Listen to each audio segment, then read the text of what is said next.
ஒரு ரெக்கார்டிங்கில் நான் போய் பார்த்துட்டு இருக்கும்போது எஸ்பி பாலசுப்ரமணியன் அவர்கள் எப்போயுமே கேட்டிங்கன்னா இந்த லவ் சாங் யாருக்குன்னு கேட்பார்.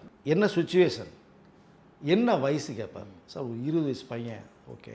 இல்லை இந்த கேரக்டர் சார் இது 35 வயசு பையன் சார், ஓகே ரைட். எதுக்கு கேட்கணும் அப்புறம் தான் தெரிய வருது, அந்த டோனை மாற்றிடுவார். ஒரு 20 வயசு பையன் ஹீரோவை பாடுறான் அப்படின்னா அந்த டோனுக்கு மாதிரி எஸ்பி மாற்றுவார். ஸோ அப்படி மாற்றி எவ்வளோ ஹிட்டு கொடுத்தார் எஸ்பி. அந்த டோனையே மைக் மோகன் தான் பாடினது மாதிரியே அந்த ஃபேஸ் ரியாக்ஷன் கொடுத்தார்.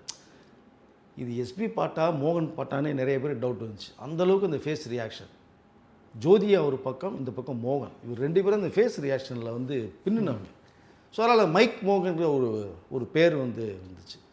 பட் அதற்கு பிறகு பார்த்தீங்கன்னா அந்த படங்கள் ஹிட்டாகி ஒரு பீரியடு போகும்போதே பார்த்தீங்கன்னா ஒரு வில்லனாக ஒரு படம் பண்ணணும்னு சொல்லி வாய்ப்பு வரும்போது தான் அவர் எந்த கேரக்டர் பண்ண நான் பண்ணுறேன்னு சொன்னார். 2 படங்கள் பண்ணார், 2மே செல்லுஜிபிலி படம். ஒன்று விதின்னு ஒரு படம் பண்ணார், அப்படியே கான்ட்ராஸ்ட் மேட்ரு. இன்னொரு பக்கம் 100வது நாள் சூப்பர் டூப்பர் ஹிட் உங்களுக்கு. ஸோ எந்த கேரக்டர்னாலும் இந்த நடிகர்களையும் பண்ண முடியும்னு சொல்லி ப்ரூவ் பண்ணவர் மோகன்.